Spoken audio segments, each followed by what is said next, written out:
శ్రీమద్దేవి భాగవత మాహాత్యం episode 5.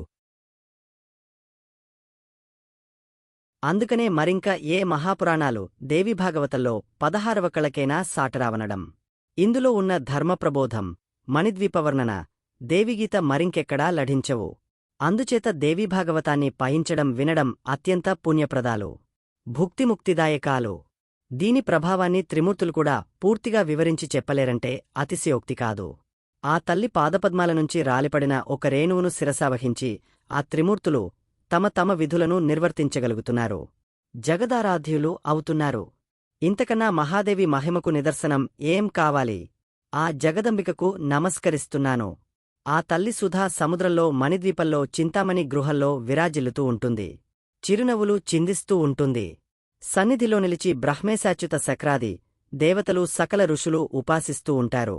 ఆ తల్లి ఈ జగత్తుకి సమస్త శ్రేయస్సులు కలిగించుగాక. సోనకాది మహామునులారా, ఇంతటి మహిమాన్వితమైన శ్రీమద్దేవి భాగవతాన్ని వినాలి అనే కోరిక మీకు కలగడం, వినిపించే అవకాశం నాకు కలగడం నిజంగా ఇదంతా దేవి అనుగ్రహమే. కనుక ముందుగా ఆ జగన్మాతకు నమస్కరించి ఆరంభిస్తున్నాను. శ్రద్ధాభక్తులతో ఆలకించండి. సోనకాది మహామునులు కలికాలదోషాలకు భయపడి బ్రహ్మదేవుని ఆజ్ఞ మేరకు నైమిశారణ్యంలో తలదాచుకున్నారు. నిరంతరం యజ్ఞయాగాది క్రతువులు విధివిధానంగా నిర్వహిస్తున్నారు. మధ్య మధ్య విరామ సమయాల్లో కాలక్షేపం కోసం పురాణ శ్రవణం చేస్తున్నారు. అష్టదశపురాణాలు రచించిన వ్యాస భగవానుడికి సాక్షాత్తు శిష్యుడైన సూతుడు ఒక్కటొక్కటిగా పురాణాలు వినిపిస్తున్నాడు. అందరూ శ్రద్ధాసక్తులతో పంటున్నారు. ఒకరోజున సోనకుడు, మహానుభావ సూతమహర్షి, అష్టాదశపురాణాలను సమగ్రంగా అధ్యయనం చేశావు. నువ్వు ధన్యుడివి. మీ గురువుగారి అనుగ్రహం వల్ల నీకు పురాణ, పంచ లక్షణాలు, పురాణ రహస్యాలు అన్నీ పూర్తిగా అవగతమయ్యాయి. దీనికి తోడు శ్రోతలకు తనువు పులకించేట్టు రోమహర్షణంగా కథ చెప్పే నేర్పు నీకు పుట్టుకతోనే లభించింది. మా అదృష్టం బాగుండి నువ్వు ఈ పుణ్యక్షేత్రానికి ఇలా దయచేశావు. మేమంతా ధన్యులు. చెవులుండి పురాణాలు విననివాళ్లు నిజంగా విధివంచితులు. షడ్రసోపేతమైన విందుతో నాలుక సంతృప్తి చెందినట్టు నీవంటి పండితుల వాక్కుతో చెవులకు పండుగ అవుతుంది. చెవులు లేని పాములు సైతం శబ్దానికి సంబరపడతాయి. అటువంటిది చెవులుండి పురాణాలు వినకపోతే అవి చెవులే కాదు. అందుచేత మేమంతా వినాలనే కోరికతో నీ చుట్టూ చేరాము. ఎవరైనా ఎలాగోలాగా కాలం గడపాలిగదా. వ్యసనాలతో మూర్ఖులు కాలక్షేపం చేస్తే శాస్త్ర చింతనలతో పండితులు కాలం గడుపుతారు. శాస్త్రాలు కూడా చాలా విచిత్రంగా ఉంటాయి. వాటిలో జల్ప వితండవాదాలు అనేకం. అవి కొందరికి గర్వాన్ని కలిగస్తాయి. వేదాంతశాస్త్రమైతే సాత్వికమే కాని మీమాంసాశాస్త్రమాత్రం రాజసం. హేతువాదాలతో నిండిన న్యాయశాస్త్రం పూర్తిగా తామసం. అలాగే పురాణాలు కూడా త్రిగుణాత్మకాలని విన్నాను. వాటిలో సర్వలక్షణ సమన్వితమైన దేవీభాగవతం పంచమవేదమని, పుణ్యప్రదమని, భుక్తిముక్తిదాయకమని నీమాటల వల్లనే తెలిసింది. ఆ పురాణాన్ని దయచేసి సవిస్తరంగా చెప్పు. నీనోట వినాలని మాకందరికీ ఎంతో కుతూహలంగా ఉంది. ఇప్పటికీ చాలా పురాణాలు చెప్పావు, విన్నాం. అయినా మాకెవ్వరికీ తృప్తి తీరలేదు. అమరులు అమృతం సేవించారు, తృప్తి పొందారా? ఇంతకీ ఏమిటట అమృతం గొప్ప? ఎంత సివిస్తేమాత్రం ముక్తినిస్తుందా? అదే భాగవతామృతమైతే వెంటనే సంకటాలు తొలగిపోయి ముక్తి లభిస్తుంది. సుధాపానం కోసమని మేమంతా ఎన్నెన్నో యజ్ఞాలు చేశాం. అయినా శాంతిలేదు. యజ్ఞఫలం స్వర్ణప్రాప్తి. కొంతకాలానికి ఆ స్వర్గం నుంచి పతనం కావడం, సంసార చక్రంలో పడటం, ఇలా నిరంతరం పరిభ్రమించడమే కదా. త్రిగుణాత్మకమైన ఈ కాలచక్రంలో పడి తిరుగుతున్న మానవులకు మోక్షం లేదు. జ్ఞానమొక్కటే ముక్తిమార్గం. అందుచేత పరమపావనము, అతిగుహ్యము, ముక్తిదాయకము, ముముకులకు అత్యంత ప్రియమూ అయిన దేవీభాగవతాన్ని సవిస్తరంగా మాకు వినిపించు. ఈ అభ్యర్థనకు సూతుడు ఎంతగానో సంతోషించాడు. సోనకాది మహామునులారా, నేను ధన్యుణ్ణి. నా భాగ్యమే భాగ్యం. వేద సమ్మితమైన భాగవతం చెప్పమని మీరు అడిగారంటే నేను పవిత్రు అయ్యాను. తప్పకుండా చెబుతాను. సర్వవేదాలకు, సర్వశాస్త్రాలకు, సర్వ ఆగమాలకు సారభూతమైన దేవీ భాగవతం అతిరహస్యం, అతిగుహ్యం. అయినా మీవంటి యోగ్యులు అడిగారు కనుక వివరంగా చెబుతాను. యోగులకు ముక్తిప్రదమై, బ్రహ్మాదిదేవతలకు సేవ్యమై, మునీంద్రులకు ధ్యేయమైన ఆ తల్లి పాదపద్మాల జంటకు నమస్కరించి ఇప్పుడే మొదలు పెడుతున్నాను. శ్రద్ధగా ఆలకించండి. ఇది పురాణోత్తమం, సర్వరసాలయం, భగవతి అనే పేరుతో ప్రసిద్ధం. శక్తిన్హ విద్య, పర, సర్వజ్ఞ, భవబంధ విచ్ఛేదనిపుణ మొదలైన నామధేయాలతో స్తుతింపబడుతూ మహామునింద్రులకు ధ్యానంలో మాత్రమే దర్శనమిచ్చే భగవతి ఈ పురాణంలో ప్రత్యక్షంగా కనిపిస్తుంది. సకల శిచులు కలిగిస్తుంది.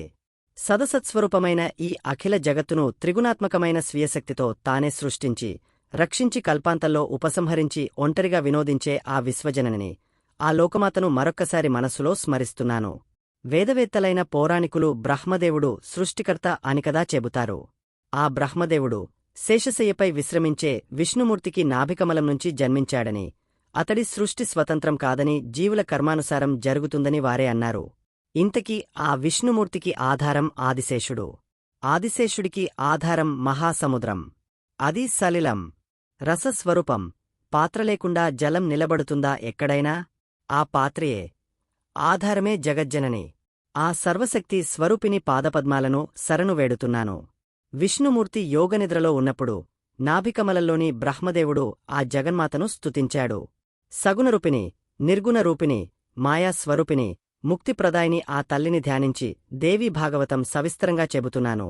మునులారా, వినండి. ఇది మహాపురాణం, ఉత్తమోత్తమం. మొత్తం 18,000 శ్లోకాలు, 12 స్కంధాలు, 318 అధ్యాయాలు. ప్రథమ స్కంధంలో 20, ద్వితీయ స్కంధంలో 12, తృతీయ స్కంధంలో 30, చతుర్థ స్కంధంలో 25, పంచమ స్కంధంలో 35, షష్ఠ స్కంధంలో 31, సప్తమ స్కంధంలో 40, అష్టమ స్కంధంలో 24, నవమ స్కంధంలో 50, దశమ స్కంధంలో 13, ఏకాదశ స్కంధంలో 24, ద్వాదశ స్కంధంలో 14 అధ్యాయాలు ఉంటాయని ప్రణాళిక అంతా గ్రంథారంభంలోనే తెలియజేశాడు వ్యాసభగవానుడు. పురాణానికి 5 ప్రధాన లక్షణాలు ఉన్నాయి. సర్గం, ప్రతిసర్గం, వంశం, మన్వంతరాలు, వంశానుచరితం అనేవి పురాణంలో ఉండాలి. నిర్గుణ స్వరూపిణియైన లోకమాత జగత్సృష్టికోసం 3 రూపాలు ధరించింది. సాత్వికశక్తి మహాలక్ష్మి రూపంగానూ, రాజసశక్తి మహాసరస్వతి రూపంగానూ, తామసశక్తి మహాకాళీ రూపంగానూ ఆవిర్భవించింది. కాబట్టి దీనిని సర్గము అంటారు శాస్త్రవేత్తలు. అటుపైని త్రిమూర్తుల ఉత్పత్తి జరిగింది. పాలనకోసం హరి, ఉత్పత్తికోసం బ్రహ్మ, నాశంకోసం రుద్రుడు. దీనిని ప్రతి సర్గము అంటారు. రాజులకు సంబంధించి సూర్య చంద్రవంశాలను, రాక్షసులకు సంబంధించి హిరణ్యకశిపు ప్రభృతుల వంశాలను వివరించడమే వంశం. స్వయంభువుడు మొదలుకొని ఆయా మనువులను, వారి కాలాలను వర్ణించి చెప్పడమే మన్వంతరాలంటే. వారి వంశాల అనుక్రమాన్ని తెలియజెప్పడమే వంశానుచరితం. ఇలా పురాణాలని పంచలక్షణ యుక్తాలు. ఇవికాక వ్యాసభగవానుడు 1,25,000 శ్లోకాలతో 1,00,000 భారతం రచించాడు. దాన్ని ఇతిహాసం అంటారు. అది పంచమ వేదం.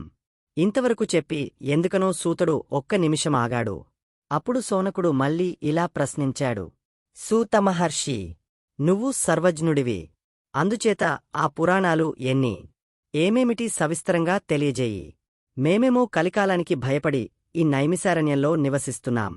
కలిటోషం కలికానికైనా కనిపించని ప్రదేశం మాకు చూపించు మహానుభావ అని మేమంతా ప్రార్థిస్తే అలనాడు బ్రహ్మదేవుడు ఒక మనోమయ చక్రాన్ని సృష్టించి మాకిచ్చాడు. దొర్లించుకుంటూ దీని వెంట వెళ్ళండి. దీనినేమి ఎక్కడ శిథిలం అవుతుందో ఆ ప్రదేశం పరమపావనమని గ్రహించండి. అక్కడికి కలి ఎప్పుడూ ప్రవేశించలేడు. అక్కడ మీరంతా మళ్లీ సత్యయుగం వచ్చేంతవరకు హాయిగా నివసించండి అని ఆజ్ఞాపించాడు. ఆయన మాటమీద చక్రాన్ని దొర్లించుకుంటూ బయలుదేరాం. ఇక్కడికి వచ్చేసరికి దాని నేమి శీర్ణమయ్యింది. అందుకే ఇది నైమిసక్షేత్రం అయ్యింది. ఈ ప్రదేశం పరమపావనం. కలికి ప్రవేశం లేదు. అందుకని దీన్ని నివాసంగా చేసుకున్నాం. కలిభీతులైన ఈ సిద్ధులు, ఈ మునులు అందరం కలిసి ఇక్కడే ఉంటూ పశుహింసలేని యజ్ఞాలను కేవలం పురోడాసాదులతో చేస్తూ కాలం గడుపుతున్నాం. మళ్లీ సత్యయుగం వచ్చేంతవరకు కాలక్షేపం చేయాలిగదా. ఇంతలోకి మా భాగ్యంగా నువ్వు ఇక్కడికి వచ్చావు. బ్రహ్మసమ్మితమైన ఆ పురాణాన్ని సవిస్తరంగా చెప్పు. మాకు వేరే మరొక పని ఏమీ లేదు. ఏకాగ్రచిత్తంతో వింటాం. కథామాత్రంగా చెప్పేస్తే మాకు తృప్తి కలగదు. ధర్మార్థకామమోక్షాలను చాలా అందంగా వర్ణించాడు కదా వ్యాసుడు. దేవీభాగవతమంటే అది సకల గుణగణాలకు నిలయం. జగన్మాత నాట్యంలాగా అది చిత్రవిచిత్రం. సమస్త దోష వినాశకం, అఖిలవాంఛా ప్రదాయకం. దయచేసి వివరంగా చెప్పు. శౌనకుడు మళ్లీ ఇలా అభ్యర్థించేసరికి సూతుడు ఇంకా సంబరపడ్డాడు. ప్రవచనం కొనసాగించాడు. మహామునులారా, పురాణాలు ఎన్ని, అవి ఏవి అని కదా అడిగారు. వ్యాసుడు రచించిన మహాపురాణాలు 18. వాటి పేర్ల మొదటి అక్షరాలను గుచ్చెత్తి గుర్తుపెట్టుకోడానికి వీలుగా ఒక శ్లోకముంది. మనవి చేస్తున్నాను. వీటిలో మత్స్యపురాణం మొదటిది 14,000 శ్లోకాలు. రెండవది మార్కండేయం 9,000 శ్లోకాలు. ఇవి మద్వయం. భవిష్యపురాణం 14,500 శ్లోకాలు. భాగవతం 18,000 శ్లోకాలు. ఇవి భద్వయం. బ్రహ్మపురాణం 10,000 శ్లోకాలు. బ్రహ్మాండపురాణం 12,100 శ్లోకాలు. బ్రహ్మ వైవర్తపురాణమేమో 18,000. ఇవి బ్రత్రయం. వామన పురాణం 10,000 శ్లోకాల గ్రంథం. వాయుపురాణం 24,600 శ్లోకాలు. విష్ణుపురాణంలో 23,000 శ్లోకాలుంటాయి. వరాహపురాణం 24,000 శ్లోకాల గ్రంథం. ఇవి వచతుష్టయం. ఇంకా అగ్నిపురాణంలో 16,000, నారదపురాణంలో 25,000, పద్మపురాణంలో 55,000, లింగపురాణంలో 11,000, గరుడపురాణంలో 19,000, కూర్మపురాణంలో 17,000, స్కాందపురాణంలో 81,000 శ్లోకాలు ఉంటాయి. ఇవే అనాపలింగ కుస్కాలు. ఇవి 18 మహాపురాణాలు. వీటి పేర్లే కాకుండా వీటిలో ఉండే శ్లోకాల సంఖ్య కూడా తెలియజేశాను. విన్నారు కదా. మరో 18 ఉపపురాణాలు ఉన్నాయి. అవి చెబుతాను, వినండే. సనత్కుమార నరసింహం నారదీయ శివ దౌర్వాస కాపెల మానవ ఓసనస వారుణ కాళిక సాంబ నంది కృత సౌరపారాసర ఆదిత్య మాహేశ్వర భాగవత వాసిష్ఠ పురాణాలను ఉపపురాణాలు అంటారు. తరువాత ఏం జరుగుతుంది అనేది నెక్స్ట్ వీడియోలో చూద్దాం. మా వీడియో మీకు నచ్చినట్టు అయితే లైక్ చేయండి, షేర్ చేయండి.